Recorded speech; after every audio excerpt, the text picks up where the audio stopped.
À quelques heures de la clôture des dépôts de candidatures pour les prochaines échéances électorales au quartier général du Fonds patriotique gabonais dans le 2e arrondissement de la commune d'Untum, on procède au dernier réglage, vérification des dossiers de candidature, puis un moment de prière pour présenter à celui qui gouverne tout les intentions claires du groupe, avant de battre le bitume sur le tronçon de la zone économique d'Uncock à la mairie du 10e arrondissement de la dite commune.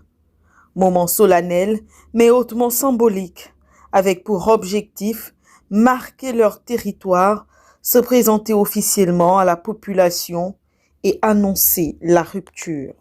Je me permets de présenter de manière officielle mon récépissé de déclaration de dépôt de candidature au compte du Front patriotique gabonais du président Gérard Elanguema.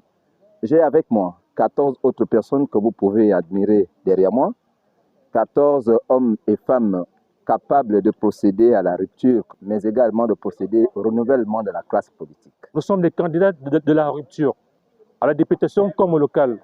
La rupture avec une certaine manière que nous avons créée depuis des années. Alors, avec le coup de la libération du 30 août 2023, ce coup de la libération nous a permis d'avoir les yeux ouverts, de décider unanimement, de décider en créant un mouvement associatif politique dénommé Untum Mater. Untum Mater, c'est une manière de s'approprier de notre arrondissement, notre commune Untum. Des efforts qui n'ont pas été vains. Toutes les candidatures de la liste du FPG dans le 2e arrondissement ont été acceptées, marquant de plus belle le désir de rompre avec le système qui a plombé depuis plus de 30 ans le bien-être des populations de la zone.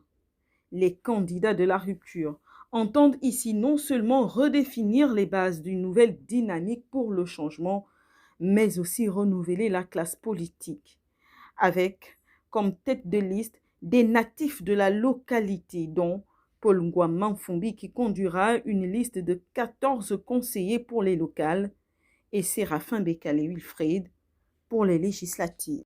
Nous avons constaté, pour le regretter, que beaucoup de nos aînés n'ont pas compris le changement tamponné par le président Brice Clotaire Oligui-Nguema au soir du 30 août 2023. Ils pensent que nous sommes encore à l'heure du recyclage. Nous avons assez recyclé. On recycle les hommes politiques depuis 1990. Il est temps que l'on procède au véritable changement. Il est temps que l'on procède au véritable renouvellement de la classe politique. Le renouvellement de la classe politique passe par non seulement l'intégration de la jeunesse que nous sommes, mais également par la possession, sinon un nouveau pouvoir approprié par une nouvelle classe politique que nous pensons, nous, incarner aujourd'hui. Les manières que nous ne voulons plus depuis des années, depuis plus de 30 ans, les mêmes personnes.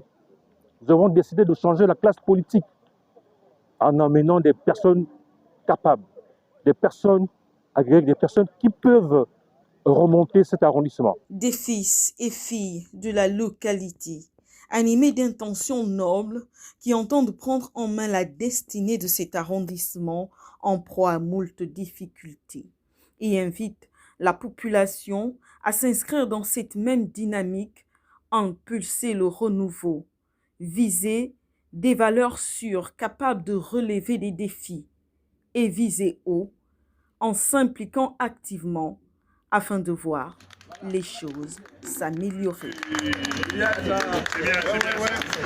Ouais.